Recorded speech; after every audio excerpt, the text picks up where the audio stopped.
Hello, you. On today's Q&A, we're going to be answering your questions about how much tax and other charges you will pay on property in Spain, whether you're buying or selling or owning or inheriting. And we'll also talk about property with regard to inheritance. I'll be joined shortly on the virtual settee by our new friend, Spanish lawyer Fran, who's an expert on property. So stick around and get yourself a mention in the live chat or in the comments below if you're watching the recording afterwards. But right now, gather round. It's time for our small but perfectly formed cosmic theme tune. Now, where has it gone? Here we go. Get ready to dance. Here we go.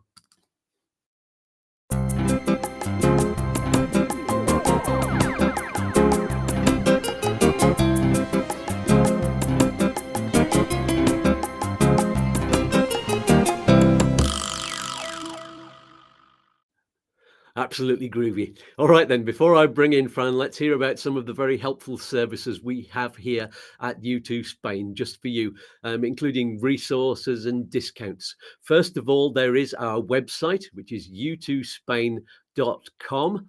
And there you can find absolutely tons of information, blog articles and resources that you need for your move to Spain and for living here. And there's a free newsletter every month that you can sign up for that will keep you up to date. That comes out on the first of the month, so you've got plenty of time to sign up for April. We also have a Facebook page and a private Facebook group where you can chat with people just like you in between shows. You can even chat to me on there.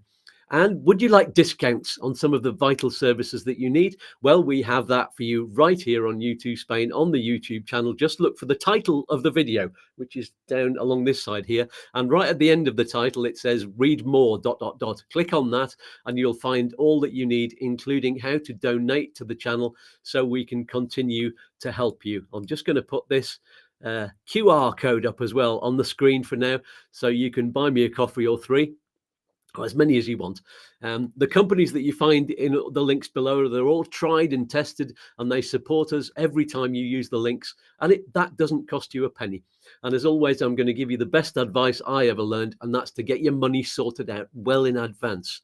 With that in mind, there's a link below to get a free account with Smart Currency Exchange, so you can speak to my favorite advisor for free. And when you do that, ask them about fixing a forward exchange rate, because whether you're buying a house or moving or sending your pension or investments or even just paying your utility bills, they can do all that for you at the same rate for a whole year or even longer. And they can send the money to various different places, like directly to your conveyancing lawyer. We'll be talking about that later. And that way you're not at the whim of the exchange rates. You can set your rate early on. And it costs nothing to set up an account and talk to them. So take my advice, you won't regret it. It's a win-win-win with a cherry on top. Right, let's get rid of that QR code now. You can always rewind and get that anytime. So without further ado, let's meet my guest for today. It's Fran the lawyer. Hola, Fran. Hello. How are you doing? Fine. I love to be in the show. Thank you very much for having me here. Thank you very much to give me the opportunity to help people. Above all, give tips and tricks to save some money for the followers. No? And about all, for example, our mission statement is guarantee peace of mind for our clients. And this is always my goal. Brilliant. That sounds really, really good. You're based on the south coast, Costa Tropical, aren't you? Yes. I am based in Montreal. Okay, we are a law firm specialized only in SPAT. We are in the list of lawyers of the British Embassy in Spain. I have over 23 years of experience. I am an old man. I am based in Montreal. We especially act for clients in Andalusia, but we have a lot of clients across all Spain, no? Because now with the digital things, it's easier to act for clients in all Spain. Mm-hmm. Brilliant. I'm just going to say some shout outs to people who are joining us on the live chat. Hello, Barry from Unitech. Hello, Bev. Good morning. Chris Lambert there. Chris and Fran are in a grey Lincolnshire in the UK, moving to La Alforquia in October. and we love the show. That's great. And Math is there. Hola, Math. Susan McGee is asking about, do you have any advice about inheritance taxes in Tenerife? We'll get to inheritance later on in the show, Susan, so stick around for that. Toshi is with us. Good morning. Math says, peace of mind. He'd love some of that. Bill Aitken says, good morning. He made it on time this week. Yeah, we dropped in a bit late last week. And Toshi is going house shopping again due to the last one falling through. So this is very interesting for him. And there we go. And Math saying, hola to Bill. There we go. So you've told us all about your mission statement and your company. So you work for clients all over Spain and for a lot of expats, which is good. So that's perfect for people watching the show. So today's topic's all about taxes and charges that you can expect to pay when you're buying or selling or inheriting property in Spain. So tell us, what's the minimum that we need to know and to do when we're thinking about buying property in Spain? Well, as you all know, the Spanish system is very different from another countries, especially UK or US, no? And this is the first feeling I received when I have the clients, no? Because when, for example, it's okay, when we bought our property in the UK, forget it. It's very, very different in Spain, no? And this is one of the most important reasons to use a lawyer in Spain, because the difference is very, very different, okay? Especially in the Spanish system, we have different registries to make the legal check of the property. This is not something easy for a normal person if you're not the lawyer, no? Another important thing is in the Spanish system, we have, especially the taxes when you're buying a property, depends a lot on the community where you are going to buy the property. Because the Spanish system, okay, it's Spain, but we have a lot of communities, 17 communities, and the taxes are not the same in Andalusia or in Valencia or in Catalonia. And this is very, very important. Yeah, that's true. And do you know about the different systems in the different provinces and areas? Yes, it's my obligation. Excellent. Because we have the general one for all over Spain, and the government give to the communities the possibility to change this a little bit, okay? Knowing the general rule, you have the idea, and then you have to check in each community if it's less or if it's more, okay? Okay, so there's a figure that you see on the internet all the time of there's a 10 to 15% that you need to pay on top of the property price if you're buying. Is that right? Yes, as an initial calculation, it's a good idea, no, to have an idea about the total cost when you're going to buy the property, no. Yeah. But as I said before, depends on the community. For example, in Andalusia, the transfer tax is 7%. Okay, that means that a 10% is a good figure to calculate more or less the total cost when you're going to buy.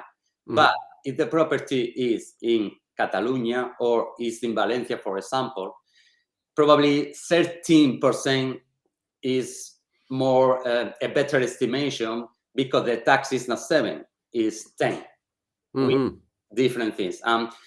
Between 10% and 30% probably is a good figure, no, to make the calculations. So tell us, what does that include? Is that the lawyer's fees and everything? Yes, the main figures are notary fees, purchase tax, but this is the most important amount of money, land registry, because we are going to register the property, the lawyer. This is an important thing we need to speak about, is the real estate agent commission, okay? And here I would like to give what I call a pro tip, because usually my clients say, okay, Fran, I am going to buy a property, and I don't have to pay the commission of the estate agent. Be careful. because sometimes it's usual, but not always. We don't have a law in Spain to say, okay, is the seller the person who has to pay the commission? We don't have any of this. And in different places, sometimes the commission has to be paid 50% by the seller and by the buyer. For this reason, it's very, very important before to do anything to be sure who is going to pay the commission, the seller, the buyer, or sometimes half and half, okay? Mm-hmm. So you said about lawyers' fees before. That's 1% of the price? Is that about the figure? Yes, to have an idea, is 1% of the price. For example, we offer what we call packages, the basic one, the gold one. Depends on what package you use, is 1% or is more. Because in the basic one, we offer the minimum. You have to buy a property with all the legalities. But in the gold one, we also offer, for example, to make your Spanish will or to open your bank account, get your NIEs. But 1% is a good number to have an idea about the lawyer fees. Mm-hmm. That's good. And you said there's the lawyer's money, there's the real estate, the land registry, purchase tax, and the notary as well. And the notary, yes. I would like to explain something new from 2022. Mm-hmm. We have a new law in Spain that approved what in Spanish is valor de referencia, is reference value. And that means that from January 2022, in Spain, we have something like the market value of the property for tax purposes. That means that, for example, if you find a property, a very good opportunity with a price of 70,000 euros, in theory, the tax you have to pay is the 10% or the 10%, depends on the community, on the real price, okay? Mm-hmm. But sometimes this valor de referencia, or the reference value, is over the real price. If you get a good opportunity, this is something you have to check, because probably the transfer tax you have to pay is not based on the real price. It's based on the market price from the government. So it's set by somebody in the government then? Yes, this is something that the government has the obligation to approve every year at the end of the year. And this is something very important to check when you find a property, because usually the market price for the government is less than the real market price, but sometimes you can find some surprises. Because I remember a big house in a little town, very big, but an old house. The real value probably in the market price is 70,000%, but the market value for the government was the double. It's amazing the tax you have to pay on this. And sometimes it's very important to have this in mind, because this estimation of the 10% or the 13% is not good estimation in these cases. So where do you find the value? Yes, this is something, is public information. And we have in Spain what we call Catastro, the Catastro. In this page, the web page of Catastro in Spain, you can find the web page Valor de Referencia. You can go in and you have to know, the minimum you have to know is the street and the number of the property, or what we call the referencia catastral. That is the number of the property in the Catastro. And you can get this information through the web page. Math saying, as a rough guesstimate, then if I see a property for 200,000 euros and add 15% for other costs, that's good. Play high, that's the best way to do it, and assume it's going to be the maximum. So 215,000 euros in total, rough approximation. That sounds right, doesn't it? Yeah. Oh, Math saying, what's the web page called? Maybe you can give that to me and I'll put it in the links afterwards. Sede is something like place in Spanish. Sede electrónica Catastro. If you put this in the Google, it's easy to find. Sede electrónica catastro. Yeah. And then what you have to find is valor de referencia. How do you spell sede? Can you do that in English spelling? Is that CD? Sorry? Is that CD in English? Is it sede? Is that the two letters? Sede. S-E-D-E. Sede. S-E-D-E. Aha. Excellent. Sede. There we go. Sede Matt is says, like a place in Spain, but official place. excellent. Good to know. And Bill asked a question just then. Where a house has been your residence for 3 years, CGT, that's capital gains tax, is deferred if you invest proceeds into a new residence. Our Hestor says that is only for Spanish house sales and not UK ones. Is that the law? No. Okay. Here, taxes, this is very typical question from my clients. Okay. The key here is in the moment you are going to sell your property, if you are a tax resident or not. This is the key.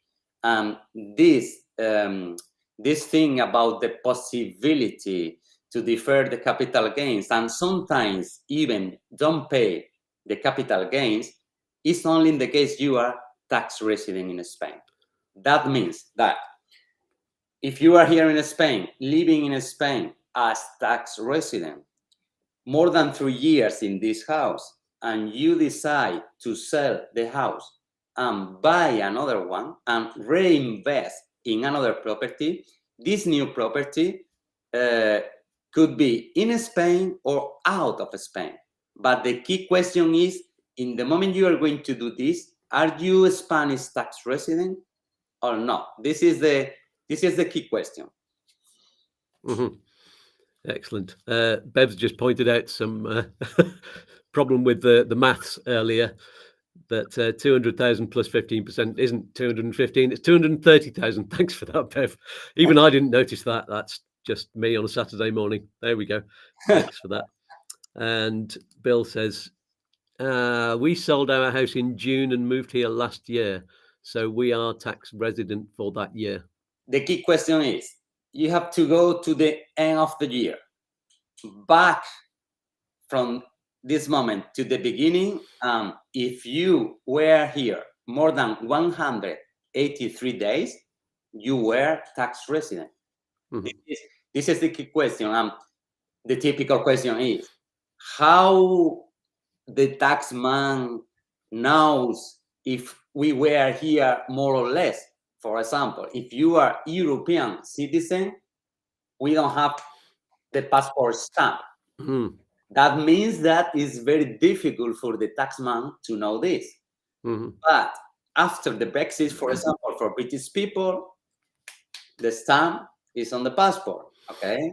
That means that the taxman has a good way to know if you were more or less than 183, okay? But you're not going to receive any letter from the taxman saying, hello, we know you were here more than 183 days. No, this is something you have to do, okay? At the end of the year, the previous year. And in that moment to know if you were or not tax resident. Great stuff. And let's go back to the questions then. What are the deposits that you need to pay when you're buying? Okay. This is another typical question from my client. Okay. The theory, if you check all the Facebook group, all this blog, okay, all people say, okay, you have the obligation to pay the 10% deposit, okay? This is something usual, but we don't have in Spain any law about this, but it's the typical thing. For example, the typical scenario is I find a property, I make an offer, the offer is accepted, and usually you say, okay, I need to pay a deposit to block the property. Give me 1 month, 2 months, or 3 months, because we need to organize the money. We have to get the NIEs or open the bank accounts. And in 2-3 months, we will go to the notary. to pay the final balance and to be owner, okay? When you sign the private contract, you are not the owner. It's something like an agreement. And in that agreement is when you usually pay the 10%, okay? You block the property, a private contract with all the stipulation about the time and the cost, who will pay the different fees. And after that, we will go to the notary to sign in front of the notary, you or your lawyer with the power of attorney. And in that exactly moment, you will be the owner and you will have to pay the balance. But imagine that you have all the money, you are here in Spain and you want to go fast.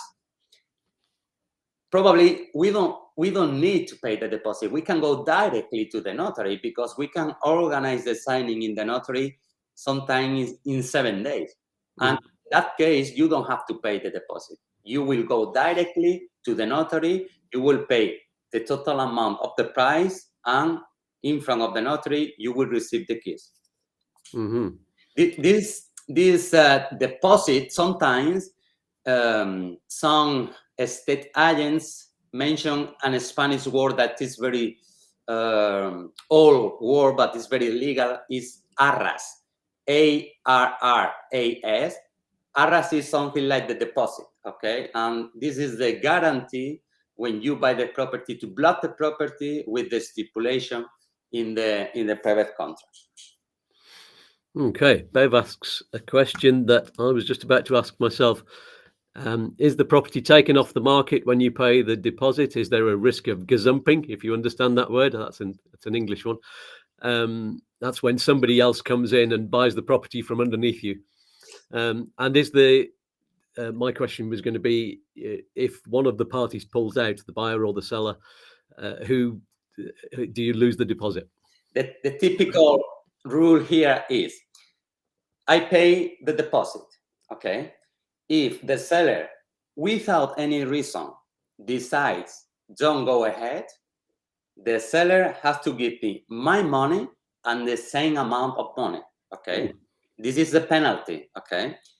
That means that giving me this amount of money, the contract is a breach of contract, but if it's paid, it's good. You cannot obligate the seller to do anything because this is the penalty.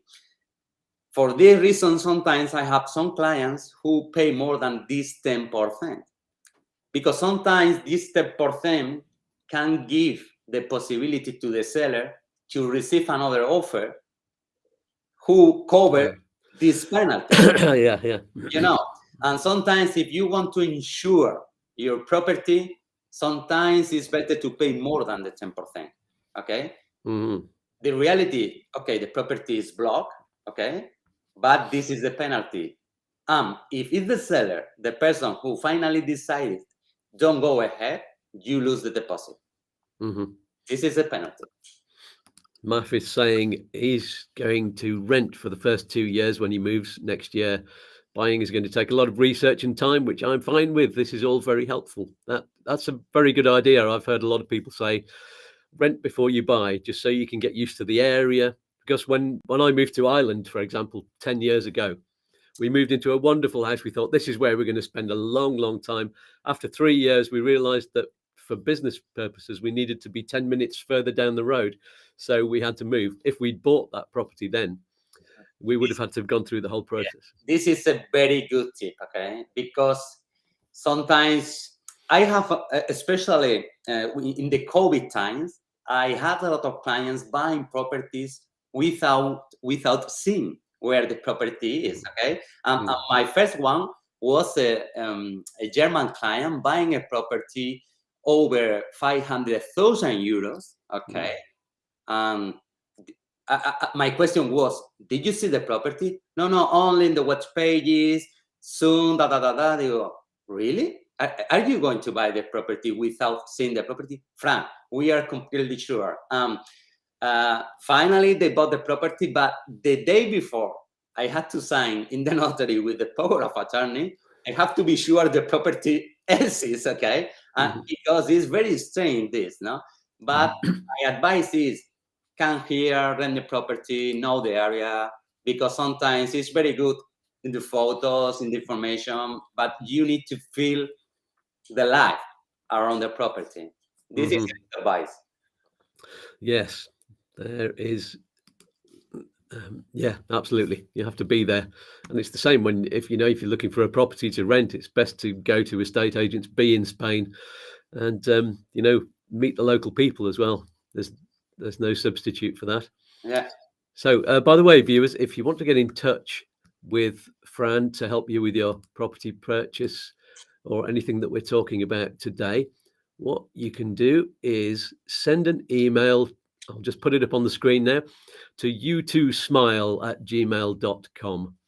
That's easy to remember for you. I'll just leave that one up on the screen for a little bit, and I'm sure he'll be happy to help. That email address is ours, so we'll put it immediately straight over to Fran, and he'll know it's come through us. So there we go. Get rid of that caption now. Back to the chat. No more questions since then, so we will ask the next question. What should people avoid when they're buying property? Okay, I can give especially 3. Probably, if we have some estate agent here in the show, probably this is something. Probably they are not going to be happy with this. Okay, my first advice is don't pay any single euro until the minimum legal documentation has been checked. This is any euro. Okay, because sometimes I see some clients paying 10,000 euros without any information. It's a high risk. Okay. Second, don't sign any reservations documents. I'm not talking about the 10% deposit. I am talking about what the state agents call reservation. Usually is the word they use for sign this reservation document to block the property. Don't sign any reservation document until the property is checked, because these reservation documents sometimes have many obligations for the possible buyer, and most of the time with a lot of surprises for the buyer. Okay. And the third one, don't accept the strong pressure of the state agent. Okay. I know a lot of them, they are very, very professional, but to be honest, sometimes they are pushing a lot. And some of my clients, okay, Fran, I have to pay this because we are going to lose the property because the estate agent mentioned that he's going to show to another. Don't be panic, okay? Yeah. Panic. Yeah, they are. There can be high pressure salesmen. I know the Mathew Wood, who we had on our program. You might know him. He's up in Lanjaron. I know him. And he's really good. I like him. So he's very much for the client. So sorry to interrupt, to Andrew. I have some clients who bought to Mathew. Sorry. This is very important. In our conversation, this is something I usually mention to them. Sometimes it's worse. In the moment you push the client, it's nervous. It's better, okay, give the client the time to speak with the lawyer, to be sure, to check all the legal documents. I don't know the people, but I don't like to pay any euro or to lose any euro until I am 100% sure what I am going to do. There you go. So how do you know what's legal from the start? Yes. Usually what I explain to my clients is, okay, with only 2 documents, I can give you a first analysis, a quick review about the property to tell you, okay, forget it, the property, okay, or we can analyze, okay, the property with more things. These 2 documents are nota simple from the land registry, is the certificate from the land registry. Don't confuse this with copia simple, okay? Copia simple is a legal copy of the deeds of a property, okay? We are talking about nota simple from the land registry. It's the document where we can see who is the owner, if the property has mortgages, charges, problems, the description, okay? This is probably the most important document. And second one, again, catastro. Okay, we will need the number of the catastro to check the property in the catastro on the plans, on the web page, the description. Sometimes the catastro has good descriptions. Okay, sometimes it's true there is some mistake, but catastro, these two documents is the minimum we need to give a first advice to the client. Bev is asking, Bev had that question early on, so thank you for reminding me. Any idea what the fees, etc., would be on buying property in Fuerteventura? They'll be buying in Correjo, hopefully next year. Yes, I need to check, but it is something, if you bear in mind that 30% is a good estimation, okay? Because I remember in Canarias is the 10%, okay? The transfer tax, okay? Yeah. So that's 13, just to make that clear. Yeah. Excellent. And so moving on from that, is it the same in every region, or are there differences? We talked about this earlier. The system to buy, the procedure when you are going to buy the property is the same in all over Spain, okay? Because this law is the civil law, okay? What changed is the taxes, what we mentioned before, okay? In some places it's more, and in some other communities it's less, okay? But the system, the procedure is the same all over Spain. Brilliant. Let's take a quick look. Actually, my lovely viewers, all of this helpful information and fun that you get from YouTooSpain is absolutely free. But if you appreciate the value of it to you, first of all, click on the like button, which is over on that side of the screen. I don't know which way to point. And you can also make a donation by using one of these QR codes. There we go. You can buymeacoffee.com or buy 3. You can donate with the QR code, which is in the very top of the screen there. So you've got both of those. Oh, hang on a minute. Let's get that one back. I keep turning them off. And there are also, you can donate regularly. You can be a regular patron of YouTooSpain, and you can get extra things like behind the scenes videos and extra stuff about what I'm doing and how everything works here. So back to the questions. There are differences between buying rural properties and urban properties, aren't there? What's the difference there? Well, the key question here is because urban properties have been easier for the town halls to control, okay? It's very easier to know if the properties, these urban properties, have or not license, no? However, the control over rural housing has been almost impossible for the town halls. Why?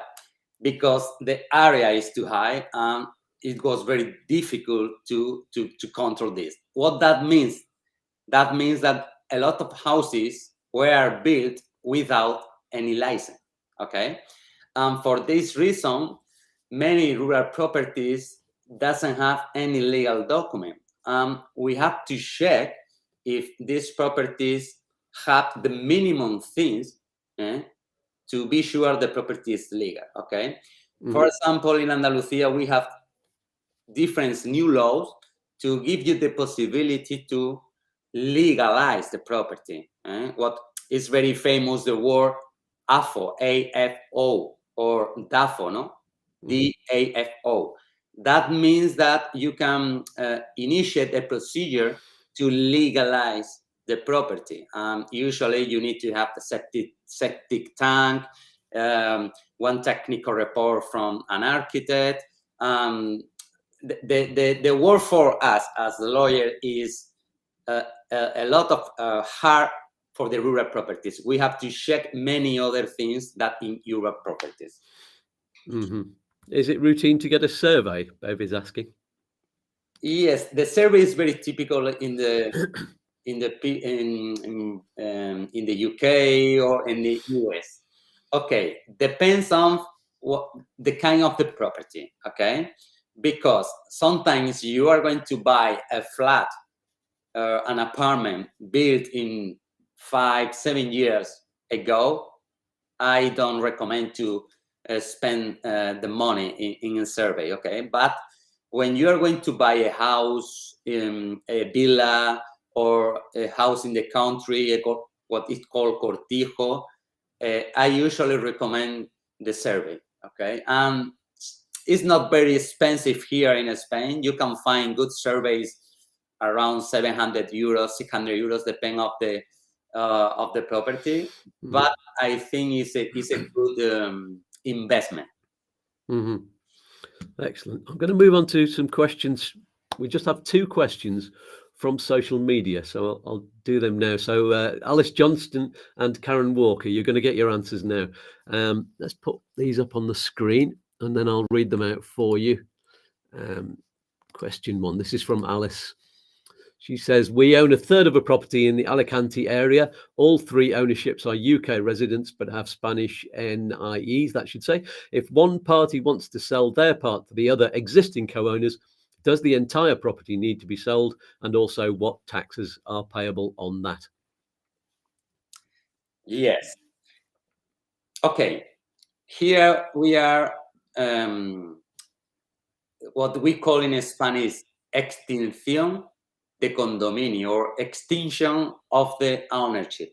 What that means? That means that when we have, in this case, okay, we have 3 thirds.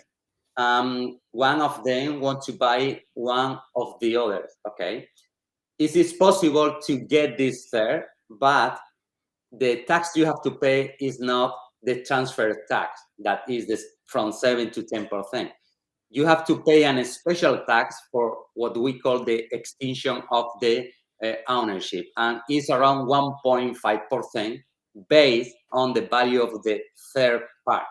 In that case, you don't have to sell the property and then buy again the property. No, what you only have to do is the extinction of the condominium for this third, and transfer this third to the other third who wants to buy this. And the tax is only the 1.5 on the value of this third.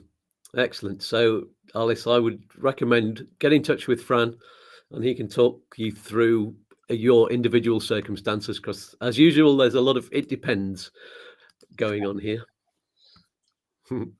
That's my catchphrase. So let's get the second question up. This one was from Karen Walker, and here it is.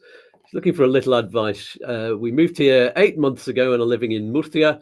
Had a call from the solicitor we used when we purchased our property to say that we needed to send him 500 euros for our share of last year's, that should say IBI, I think. I thought this was the responsibility of the person who owned the property at the start of the financial year, or am I confusing this with car tax, that should say? He also stated he'd forgotten to charge us 2,000 euros for conveyancing when we purchased the house. That's unfortunate.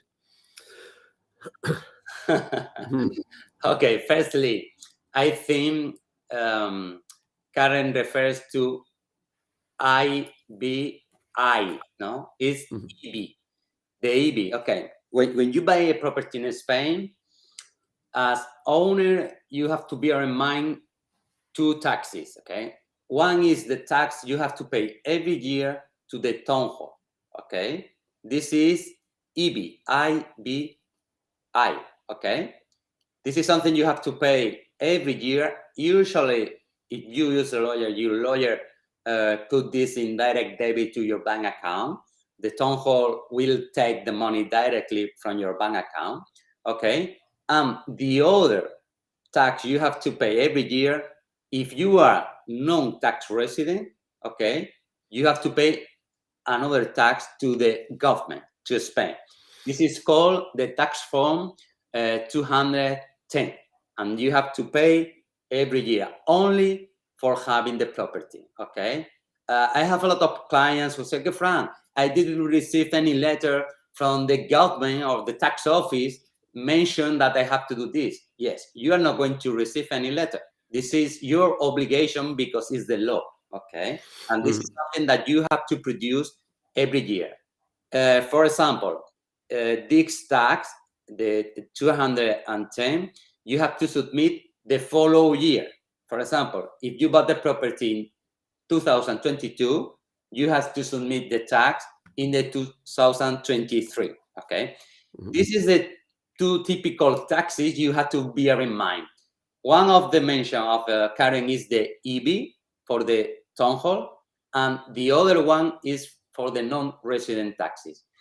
About the conveyancing, I usually, before to do anything, I usually send to my clients the estimation of the total cost and my fees. My fees are fixed, okay? The fees is not going to change. And they will know before to begin anything, the numbers and the estimation. It's very surprised to receive a message from your lawyer saying after the buying of the property, hello, you have to pay me 2,000 euro for the conveyancing. It's very strange. It's very strange. Yes, there we go. I won't comment on it personally, but yes, doesn't sound right to me, that.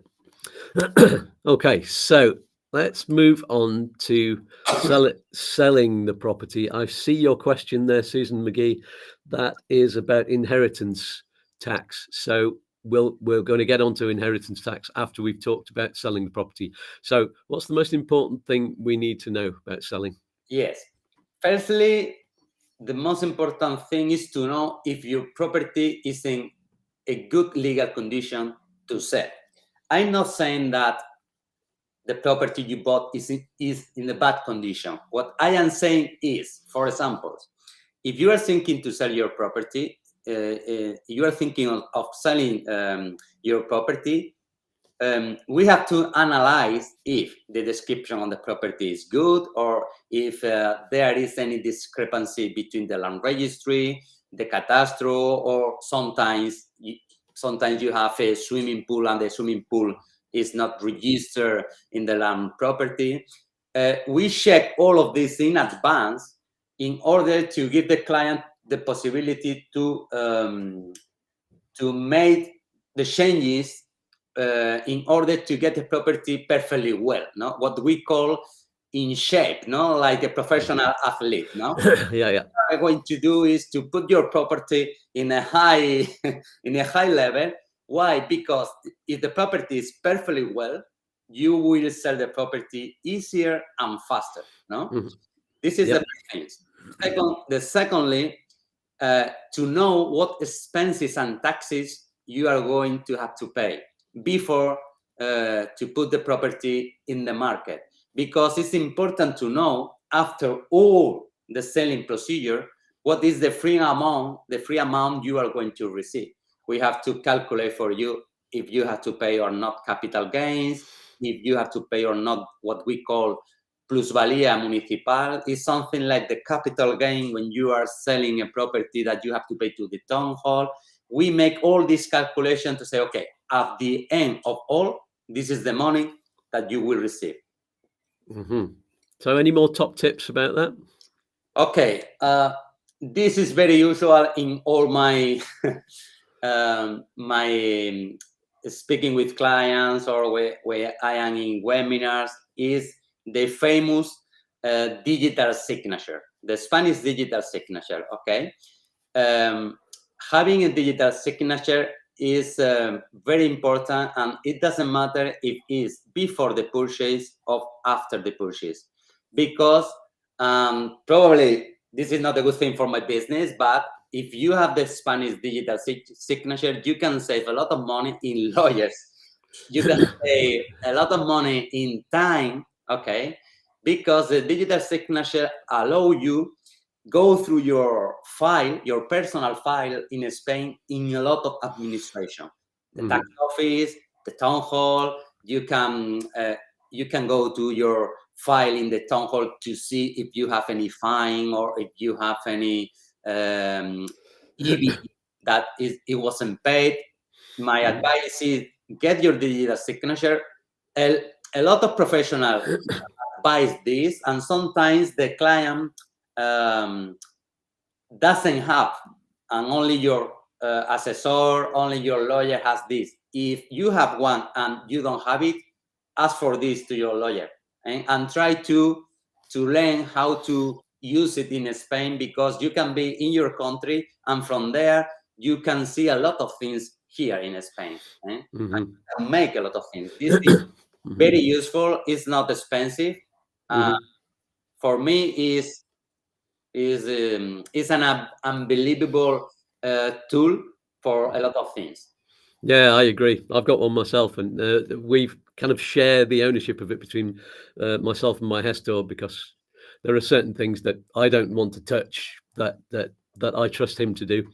But if I'm checking, if I've gone through a red light or a speeding trap, I want to know very quickly, because I got some backdated ones through when I got my digital signature, which I didn't even know about. And but for example, I remember in the COVID time, I had a client in Ireland, and he showed me a photo from a letter from the postal office in Spain, and only said, okay, you have to take this letter, but he didn't know anything about possible problems. What we did was, okay, firstly, we need to get the power of attorney from there. When I had the power of attorney, I got the digital signature here. And with the digital signature, I researched a lot of administration to be sure what was the problem. And finally, we found the problem, and we could pay. It was a fine. We could pay the fine, and only from the computer. It's an unbelievable tool. Okay. Good stuff. Let's move on to inheritance now. It's something that most of us have to deal with at some point, and we had Susan McGee's question. Let's just talk about the minimum that you need to know to start with to deal with it. Okay. This matter probably deserves a complete program. Okay. There are many things: wills, taxes, time limit. But if I have to say 3 important things, it could be: first one, the time limit to carry out all the formalities in Spain is 6 months from the death. Okay. And these 6 months can be renewed for another 6 months. Okay. Therefore, there is no need to panic when this happens. Okay. Because I have sometimes some clients 10 days later, okay, Fran, what you have to do? Relax. Now is the moment for the person. Okay. Don't worry for that. We have enough time to deal with all the things. Okay. 6 months is the time you have to bear in mind. Second, if you don't have a will in Spain for only properties in Spain, is a real mistake. Okay. The problems when we don't have an Spanish will are a lot.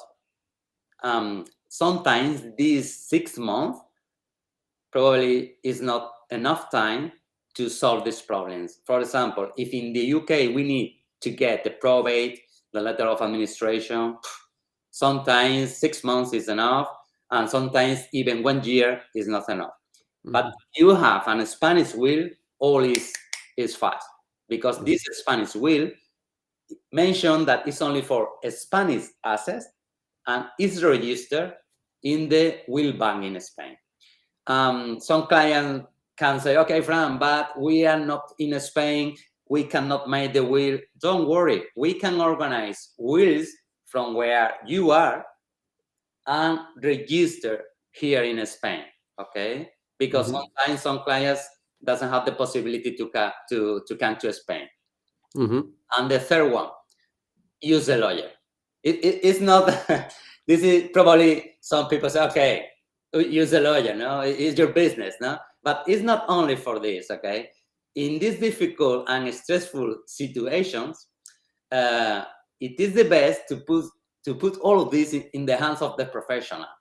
We will take care of all the legal formalities without any stress for the client. And sometimes the client doesn't have to sign anything, because with the power of attorney, we can do almost all. This is in this moment, your mind is not for this question. Absolutely.